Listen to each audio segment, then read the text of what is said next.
The moment I heard the knock on the front door that rainy afternoon, I felt as if time had stopped, my heart pounding fiercely against my rib cage, every second stretched into an eternity. I had known deep down that my husband's secrets were more than just whispered excuses, but I'd clung to the hope that they would never see the light of day. He thought his affair was a hidden treasure locked away from prying eyes. Instead, I was about to witness a reckoning he never imagined.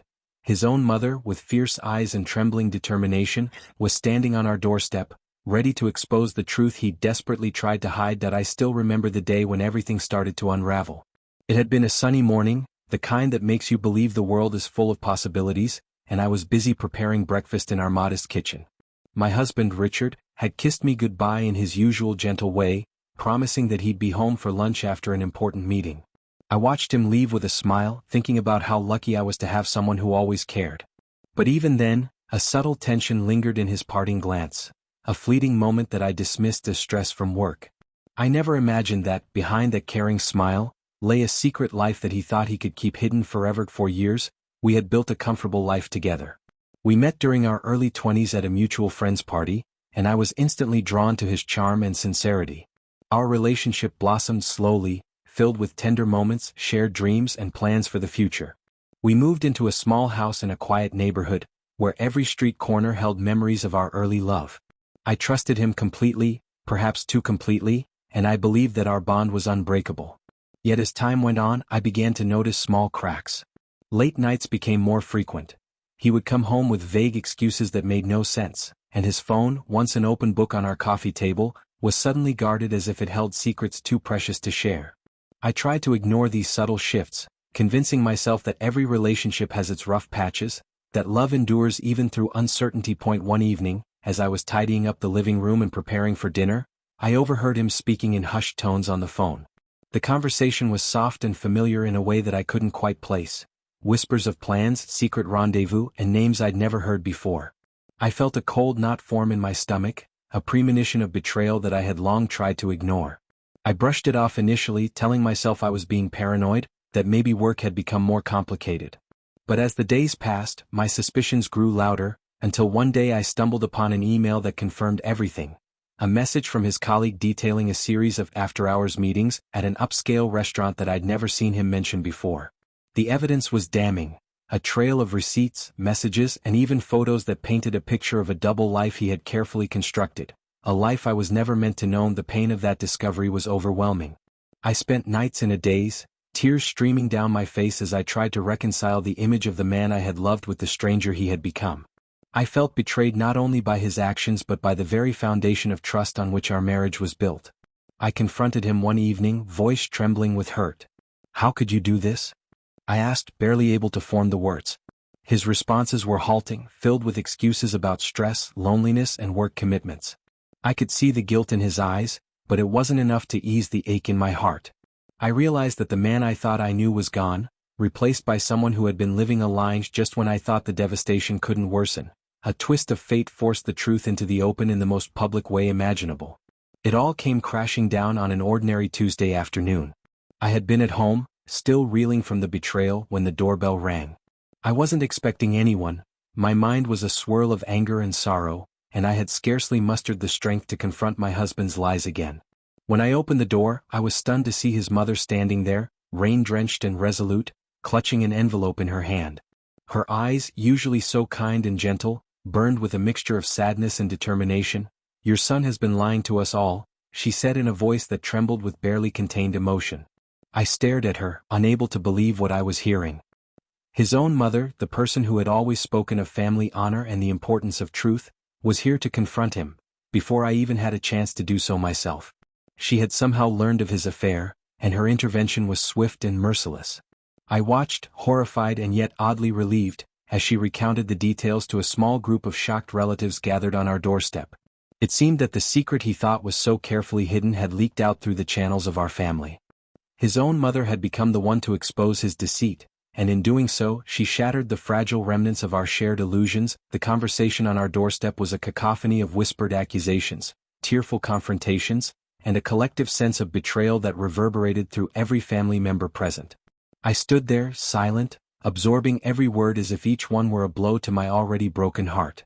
I had always believed that I would be the one to confront him, that I would have the final word in our private quarrel.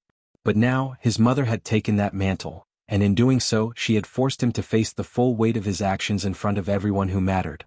The sight of my husband, his face twisted in shame, and his mother's unwavering disapproval, was almost too much to bear. I felt a profound mix of vindication and sorrow, vindication that the truth was finally out, and sorrow for the life we had lost. In the days that followed, the fallout was immediate and relentless. My husband tried to explain himself, to downplay the affair as a moment of weakness, a mistake, he said, but his excuses rang hollow in the light of the undeniable evidence. His mother, unwavering in her resolve, spoke passionately to our relatives, demanding that he take responsibility for the betrayal. The scandal spread like wildfire through our extended family and even into our community, where whispers of his indiscretions turned into open condemnation. I found myself caught in a maelstrom of emotions, anger, sadness, disappointment, and a strange, bittersweet relief that the truth was finally out in the open. I tried to navigate the chaos with as much dignity as I could muster. I met with our marriage counselor, hoping that perhaps there was a path to reconciliation, a way to mend the shattered trust. But every session felt like an exercise in futility. The counselor asked if we could rebuild, if we could find a way to move past the betrayal, but I couldn't bring myself to believe that the love we had once nurtured could survive such a fundamental breach. I saw the betrayal in every glance, in every half-hearted apology that my husband offered, and I knew deep down that our marriage had become irreparably broken. In the midst of this emotional turmoil, I found strength in the support of my friends and family. They rallied around me, offering comforting words, hugs, and sometimes even silent tears shared over coffee. My parents were particularly supportive, assuring me that I deserved better than to be chained to someone who had so callously betrayed my trust. Their encouragement helped me begin the long, painful process of healing. I learned that while the scars of betrayal might never fully fade, they could serve as a reminder of my resilience and capacity for renewal. As the legal process for divorce began, I focused on reclaiming not just my emotional well-being but also my practical future. I worked with a trusted attorney to secure my assets, ensuring that I would not be left destitute by his indiscretions. I knew that the financial entanglements of a long marriage could complicate the separation, so I made sure to document everything meticulously: the bank statements, the receipts for his secret expenses, even the text messages that confirmed the affair. Each piece of evidence was a reminder that while trust had been broken, I was taking control of my life and paving the way for a fresh start. The courtroom sessions were a grueling affair. Every day as I sat across from my husband, I was forced to relive the betrayal over and over. The judge, stern and unyielding, listened as my attorney laid out the evidence with precision and clarity. My husband's excuses crumbled under the weight of the facts, and with each ruling in my favor, I felt a small measure of vindication. The final decree of divorce came as both a relief and a bitter confirmation of the end of our shared life. I was awarded the house, the majority of our joint savings, and a settlement for emotional distress, practical measures that helped secure my future, but which could never mend the deep wound in my heart. In the aftermath of the divorce, I focused on rebuilding my life from the ruins of our broken marriage. I moved into the house that was once our home, a home that now belongs solely to me, and began the painstaking process of redecorating, of turning each room into a reflection of the new person I was becoming. I replaced the photographs that once adorned our walls with art that symbolized hope and renewal. Every brushstroke, every rearranged piece of furniture, was a step toward reclaiming my identity and forging a future unburdened by the past. The emotional recovery was a slow, winding road.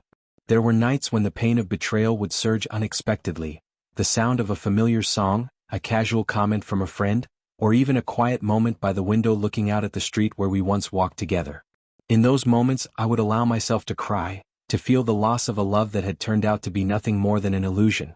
But gradually, those painful memories began to fade into the background, replaced by a growing sense of self-worth and a determination to never again compromise my own happiness for the sake of a toxic relationship. I started to immerse myself in activities that brought me joy and helped me rediscover who I was before the betrayal. I took long walks in the park, where the simple act of breathing in the fresh air reminded me that life still held beauty, even after heartbreak. I began reading books that inspired me, books that told stories of survival and strength in the face of overwhelming odds. I even joined a local support group for those who had experienced infidelity, where I found solace in sharing my story with others who understood the raw, unfiltered pain of betrayal. Through these interactions, I learned that I was not alone, that many had walked this path before me and had emerged stronger, wiser, and more resilient. One particularly transformative moment came during a quiet afternoon at a small coffee shop. I sat with a cup of steaming coffee, my journal open before me as I reflected on the journey that had led me here. I recalled the countless sleepless nights, the moments of unbearable sorrow, and the fierce determination that had driven me to confront the truth about my husband's betrayal. I wrote about the way his mother's confrontation had shattered any hope he had of keeping his secret hidden, about the cold, unfeeling eyes that had stared back at me when I followed him to that rundown motel, and about the crushing realization that the love I thought I knew was nothing more than a mirage. As I penned down each painful memory, I felt a weight lifting from my soul, a gradual healing process that affirmed my decision to walk away. I understood that the scars I carried were not symbols of defeat, but of survival. They were evidence that I had been through the fire and had emerged on the other side, transformed and resolute. With time, I began to rebuild not just my emotional self, but also my practical life. I started a new job that challenged me in ways my old one never had, and slowly I reconnected with friends who had always been there, offering unwavering support and kindness. I re-established a routine that centered on self-care. Morning jogs, meditative practices, even occasional weekend trips to the countryside where I could let nature soothe the wounds of my heart.